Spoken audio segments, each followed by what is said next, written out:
So, hi, my name is Sam Pierce, and this has actually been on my heart for quite some time. So, I am I'm getting older, right? Bear with me. I'm getting a little older. I just turned 47.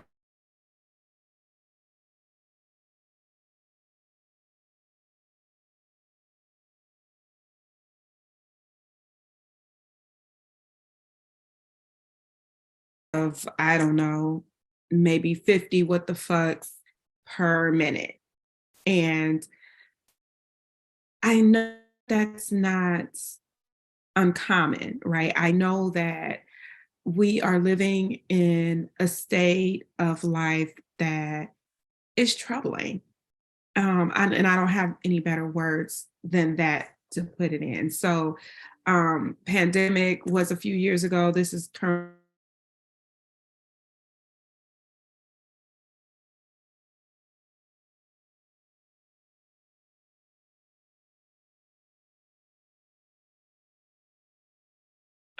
I pray more now than I ever did. Since pandemic, I lost my dad at the beginning of the pandemic. So, this was before like COVID was just hitting the streets. And right before the shutdown, I lost my dad and flew to Florida to bury him. And when we went back to Cleveland, on the day of our return was the day of um, the state shutting down restaurants, bars, and stuff like that. So that's and and I was really heavy in grief. And grief is not a stranger to me. I have lost children. I have gone through a lot of things in my life, and I've lived through everything. And I didn't think, I never thought that. I always, had grounding and always knew that everything would work out, right? Even in the hardest of times. There were times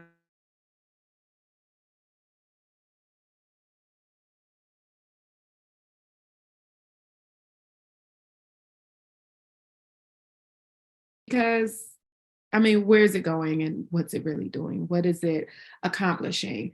But when I look over my life, I can, hindsight is 2020. So when I look over my life, I can see where God has used these things for my good. And I still might cuss you out, but I'm just saying that now looking over things, I can look at the span of my life, the way that my life trajectory has changed over the years. I can say, ah, if this hadn't happened, I wouldn't have experienced this. I wouldn't have been here. I may not even be talking to you right now in the way that I'm talking to you. So, what I have recently been doing is I actually haven't stepped foot. Well, that's not really true. I haven't returned to my church though since COVID. Actually, I haven't really been to church since right before COVID, but for probably about a year or so before COVID. But after COVID, I just never returned to the church building, I should say. I have found pastors that can speak to me on YouTube, and I actually joined a church online because that's where I get my teachings, and it's Change Church, and the pastor is Darius Daniel.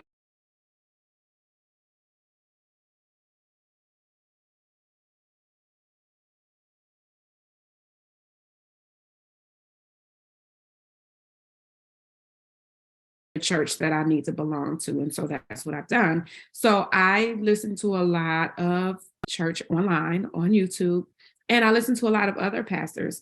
I listen a lot to TD Jakes. I listen a lot to Stephen Furtick. I listen to these pastors, and I listen to a lot of Myron Golden. So I have never been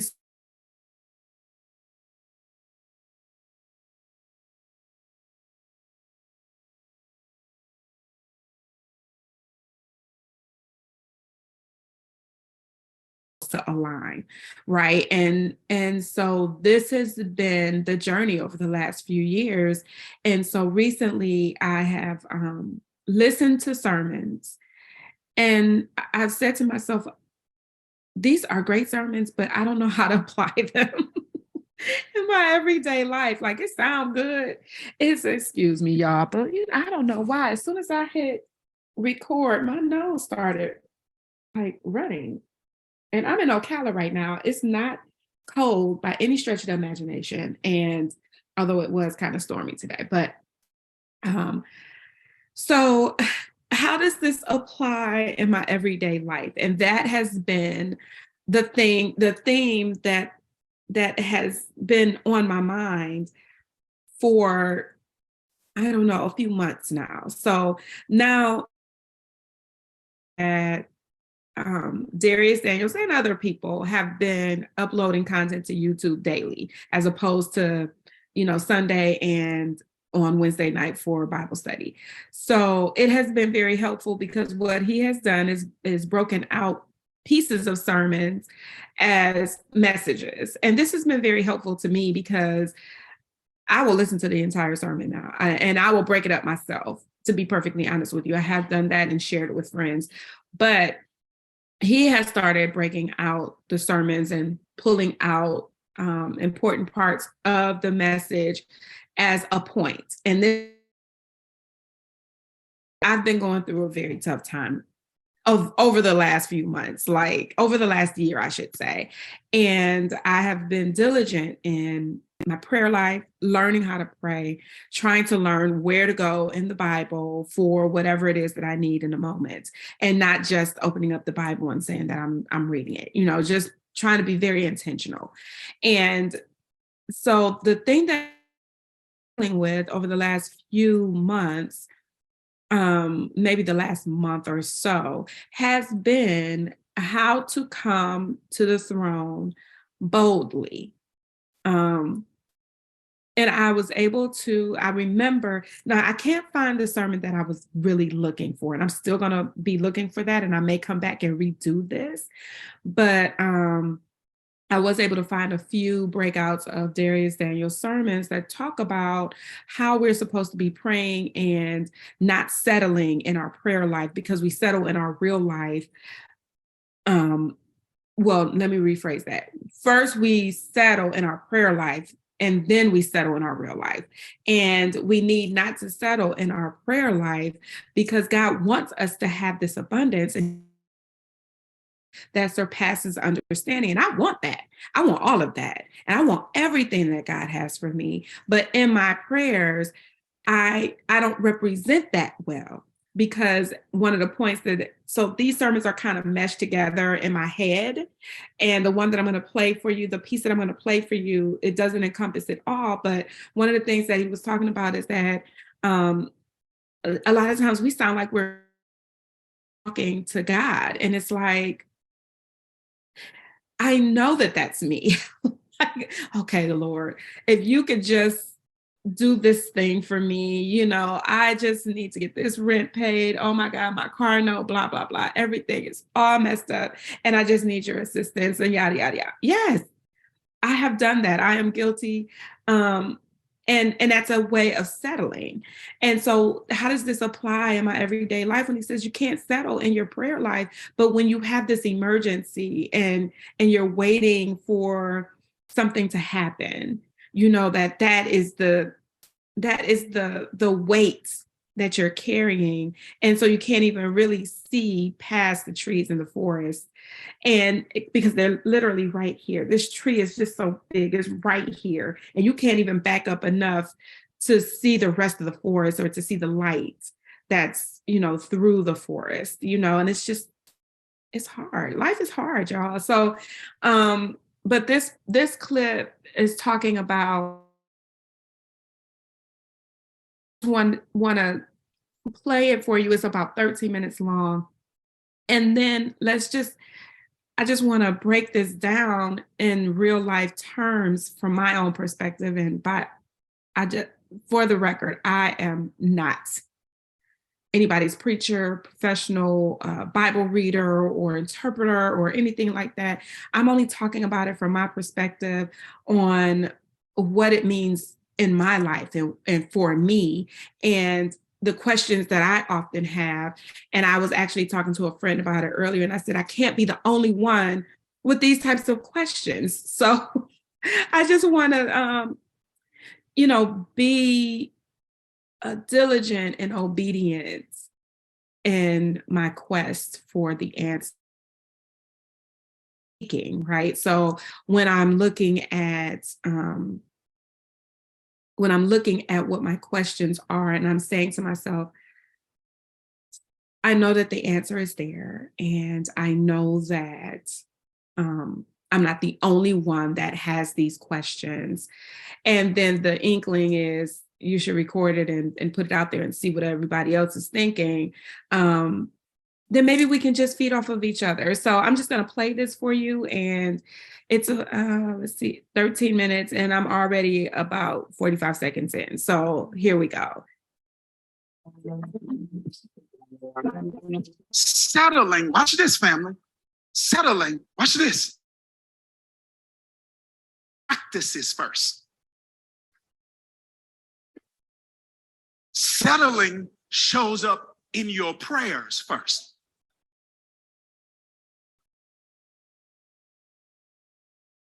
Did you hear what I just said? I said settling doesn't show up in your practices first. Settling can tell when you getting ready to settle on the outside, because you start settling.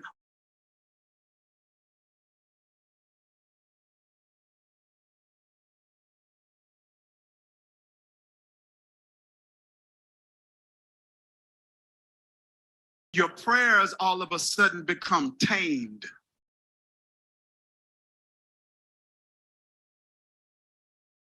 When you're not exhausted, you pray Jabez type prayers. Did you hear what I just said? Who was a biblical character in the Old Testament, whose name was Jabez because his mother named him because he was painful in childbirth. So he's got a relationship where a person of influence projected their pain upon him. So now he's got to carry a name forever because she named him based on what she was going through in a season. So his whole life, he's been hearing, come here, thou who has caused me pain. Come eat, thou who has caused me pain. Clean up your room, thou who has caused me pain. Go to school, thou who has caused me pain. And the same man that got sick and tired of being sick and tired said to God, God, I pray that you would bless me. Let me see my Bible read. Enlarge my territory. Did you hear what I just said? Yeah, we used to pray Jabez prayers. But when you get exhausted, you go from untamed prayers to safe prayers. So your prayers no longer become a pathway to your destiny. Your prayers become something that protects you from disappointment. Mm-hmm. But I came today to get them prayers out of that cage. I said, I came today to push you back into dangerous prayers. I came today to push you back into stuff that if you prayed it out loud, people would wonder what's going on with you and what you're thinking about. And I came to give you the audacity and the unmitigated call to say, God, if you say I can have it, I want it. Let me find my old school church goers. Lord, I'm running, trying to make 100, 99 and a half, just want to.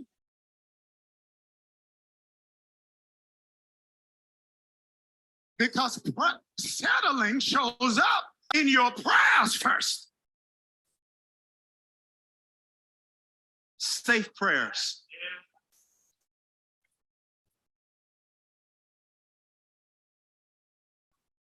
Lord, I feel this right here. It's not in my notes. But some of you right now are going through a season of confusion because God has closed the door on an opportunity that you were about to settle for. I need you to hear, you need to hear when I just shifted. He said, you know what? You are about to take less than what I have in mind for you. So what I'm going to do is I'm going to protect you from your own choices. My God, I feel somebody getting ready to break out of that safe cage today. I feel somebody getting ready to step into exceedingly and abundantly above all. Our prayers become tame, docile, measured, and timid because we've forgotten a principle proclaimed by the Apostle Paul, where he says in Galatians 6:9, let us not become weary in well-doing, for at the proper time, one translation says,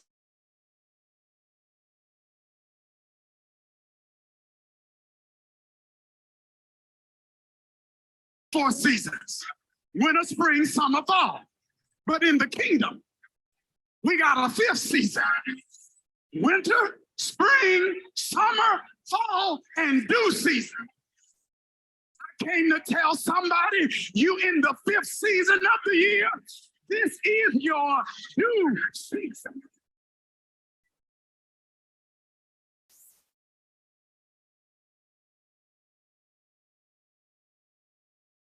Down. This principle does not just apply to our practices.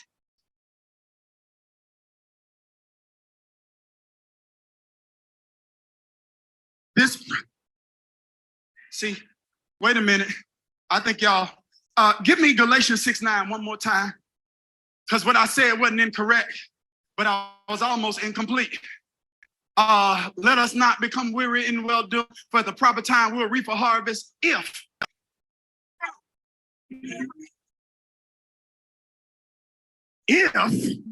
we do not give up. One translation says, if we faint not.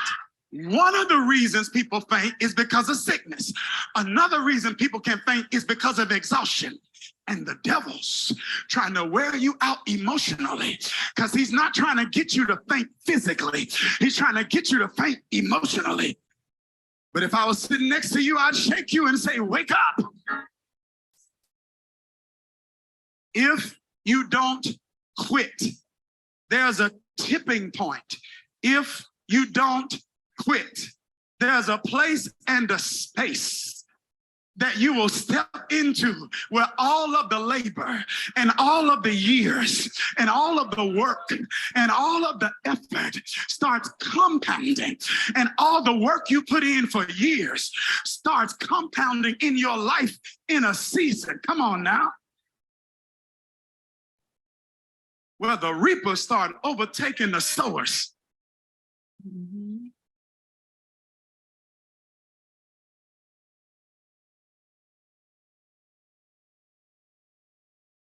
This principle not only applies to our practices, it applies to our prayers.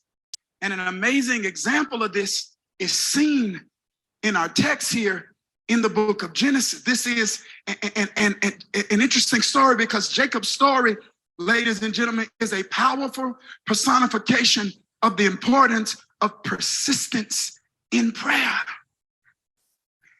We're introduced to his story. He's attempting to have a moment of reconciliation with an estranged brother who was very temperamental and violent, and Jacob does not know what to expect. And so he's getting ready to travel, and he hears word that his brother is coming with a whole bunch of men meet him, and he doesn't know what he's getting ready to run into. So he sends his family away, and Genesis 32:24 says, so Jacob was left alone.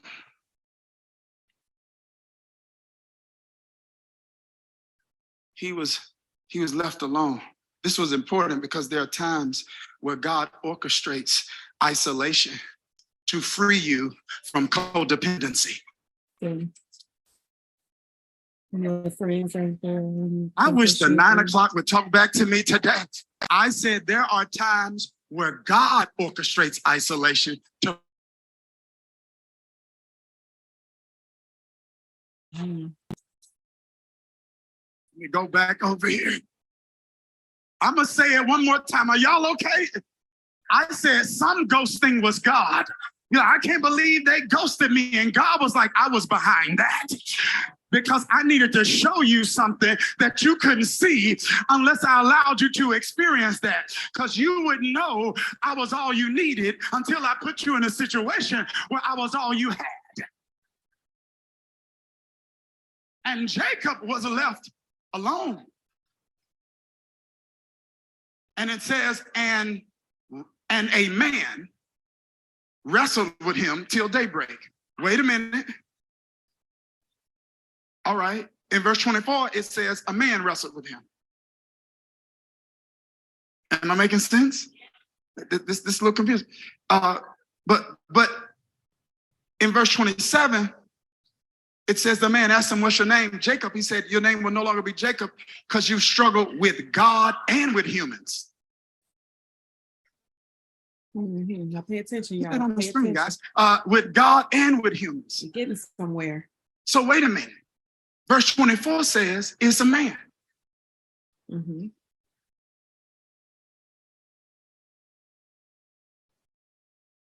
Mm-hmm. So which one is it? Maybe it's both.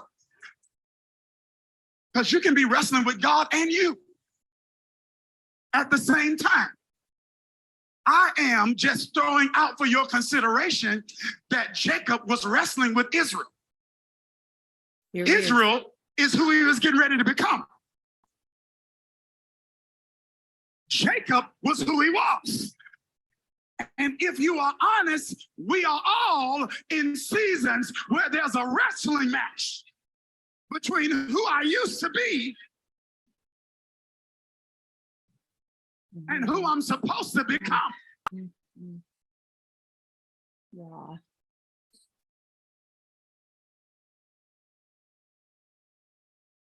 But notice the Bible says the wrestling doesn't start until he gets to a certain place. He gets to a place called Jabbok.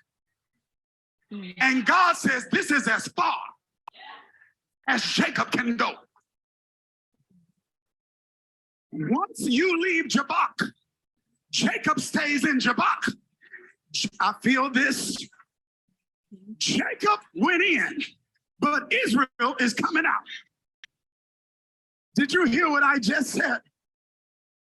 And maybe somebody that's watching, somebody in this room, maybe you are in a Jabbok season. You're at a place where God says, now the old version of you was good. Because Jacob wasn't struggling, he was blessed. He had servants, he had family, he was blessed. But God's like, are you going to settle for being better than you were at your mama's house? Or are you willing to step into what I got for you? Because Jacob ain't bad. Israel's just better. And some of you are wrestling and you don't understand why. There are things about you now that you used to tolerate that you don't even tolerate with you. Come on. Yeah. Some of you are realizing now that there are things about you that you used to be okay with that you're no longer okay with. Now God has opened your eyes and there are things about you that you didn't see before. And you see now, you're like, God, why am I seeing this now? He's saying you're at Jabbok. Mm-hmm. He says, when I get ready to pull you out of this season, I'm getting ready to do what eyes haven't seen and what ears haven't heard.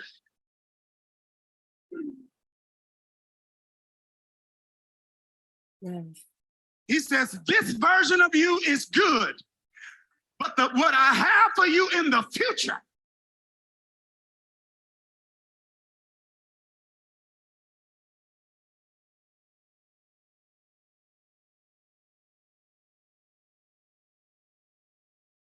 For real though, y'all, for real. let me stop the screen share, but You know, this is the last is night so of important. spiritual renewal, and Tell it to stop. I'm incredibly excited about. This was so important to me because what I'm trying to figure in this life is, okay, let's just back up. Did that resonate with y'all? Like, if you have some comments, I would love to read them, see them. I just think it's just crazy to me about praying safe prayers. Like, first of all, let's just go back to what safe prayers is, and that's a settling prayer. That is, I used to pray when he said Jabez type prayers. When I tell you that I'm just now really getting into the Bible, I meant that. I had never heard of Jabez before. So I actually had to look him up. And so when he said what I found was that Jabez is a man appearing in the book of Chronicles. He is implied to be an ancestor of the kings of Judah, although not explicitly included in a lineage. His birth was difficult, and for this reason, his mother named him Jabez, meaning he makes sorrowful. He makes sorrowful. Jabez's most important action is to conquer new territory with divine sanction. So that's basically who Jabez is, but it's his prayer that we've all heard this prayer before, right? So, let me see if I can click on this and actually read it to you. I also need glasses, so we're not going. Oh, that you would bless me indeed and enlarge my territory, that your hand would be with me and that you would keep me from evil. There's more to that, but that's the basis. Oh,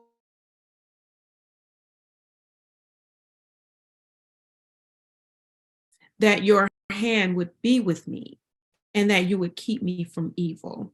Now, what Pastor D is saying is that we used to pray like this when we were new in our faith. We were bold, we were excited. We would come to Yah with whatever it is that we wanted, knowing that we could have it as long as we asked for it in Yahushua's name, right? And do it in Jesus' name, Lord, that it would be ours. We never thought for 2 seconds that we would have to wait for it, right? Like, it would just be, okay, it's yours, but I got to prepare you for that. Like, what you're asking me for, I absolutely want to give it to you, but we got some work to do first. That's not something that we discuss when we're talking about praying big prayers, right? And so when you talk about a Jabez type of prayer, enlarge my territory, bless me, Lord, and bless me indeed, enlarge my territory. There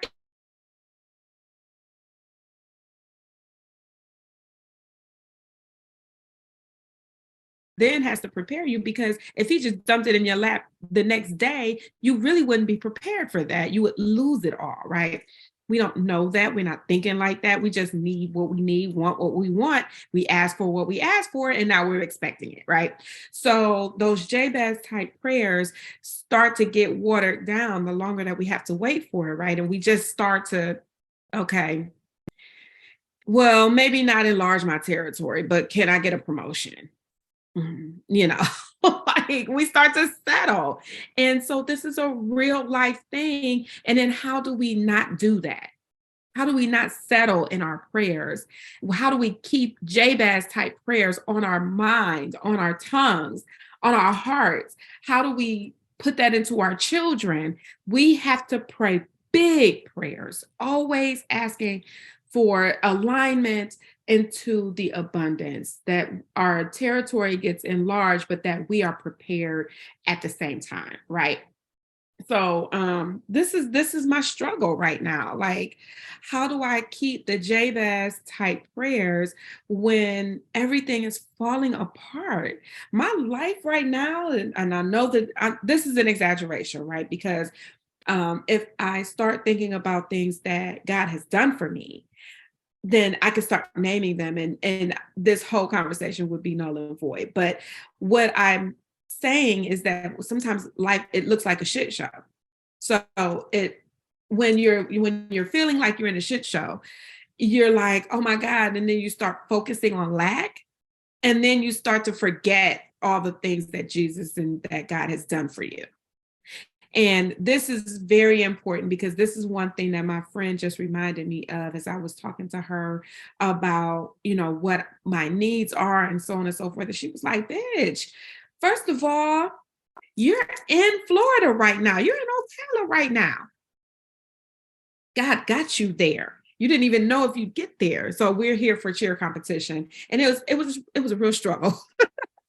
But mama made it happen. But how did mama make it happen? Because Yahweh said, I got you. Don't even worry about it. And so when I'm walking around here like, God, I trust you. I know that you're going to get me there and I know you're going to get me home. Then why, once I'm here, am I like, oh no, now I need this, now I need this. And it's like, my friend was basically like, bitch, you are there. So give some thanks that you got there, but know for a fact that Yah did not place you there to leave you there. That this is all figured out. He's gone before you and that you are fine. But what if you don't have that person to remind you of those things, right? Because I'm super thankful. Because when T said that to me, I was like, oh yeah, bitch, you right. Let me shut up because you're right. I didn't know how I was going to get here, and here I am. And my kids are none the wiser. They're not even with me. I dropped them to their grandmother, and I'm over here with my godfather in Ocala. They in Orlando, I'm in Ocala. And they're not missing a beat, and I'm not missing a beat. I am fed. They are fed. They are at a swimming pool. I'm chilling. I got my wine here. I got wine right on the side of the bed. I got my wine here. I have a glass of wine. I take a nap. It's been like this for the last 2 days. So it's not that I'm ungrateful. It is just that sometimes when the enemy sees that you have this sweet spot where he can sneak in and make you feel like God is not with you, he will come in and make you focus on the lack. And so this is the law of first mentions. When in the book of Genesis, where we first see the enemy, what is he doing? He is making Eve focus on lack, right? And this is now about to dip into Myron Golden, because Myron Golden always points this out. Like, God told Adam and Eve that they could eat from every single tree in this garden, just not this one. So that's every single tree. That's abundance. All of this is mine. All of this is mine.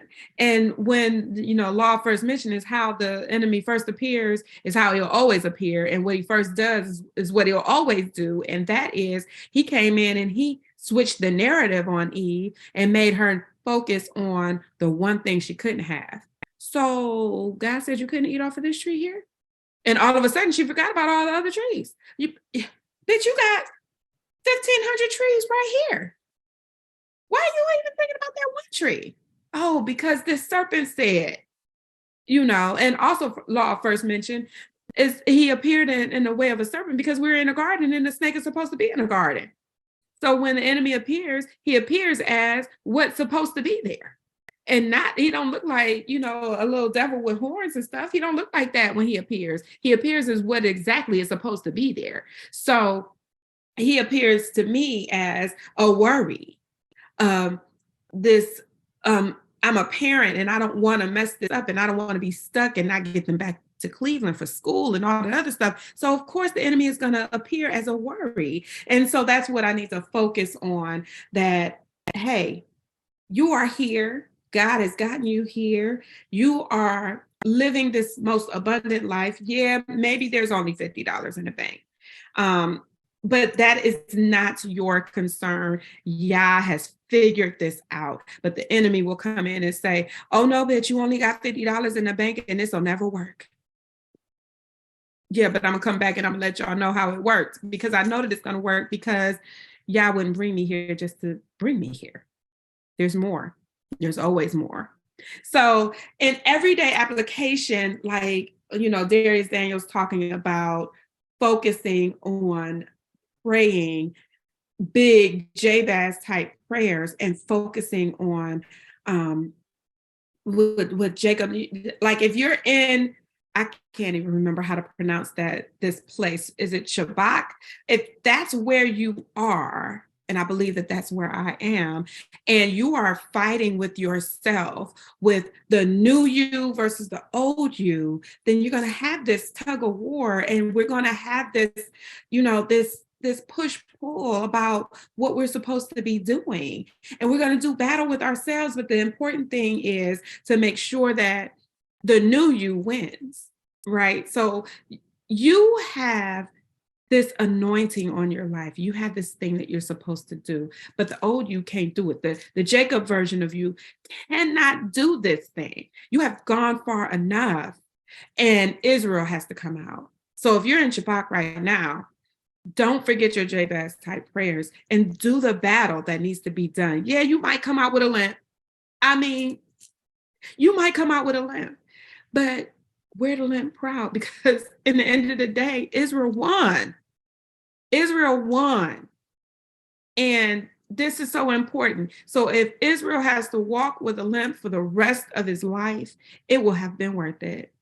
So those are my thoughts. I know I use language that is, I'm not a preacher. I'm trying to do this with the aspect of everyday life, right? And to be perfectly honest with you, I'm not lost, but I sometimes feel lost. And sometimes I feel like, okay,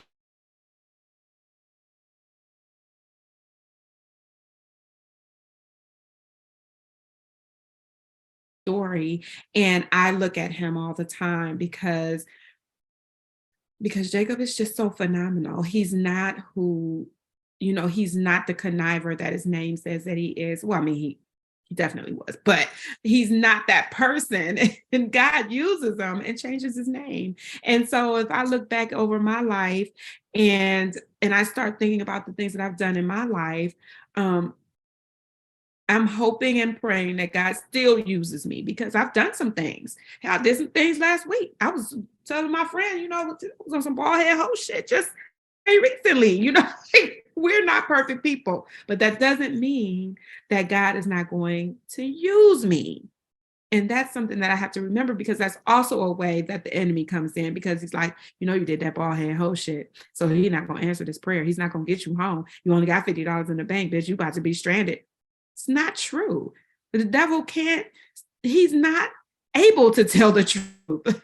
He's not even able. So if the devil is coming and bringing something to you, it's a lie. It's a lie.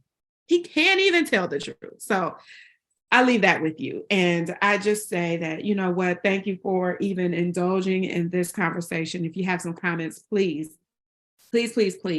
leave them below. I am looking for the comments. I am looking for feedback. Like, I know that I'm not alone in these thoughts. And what would you add to this?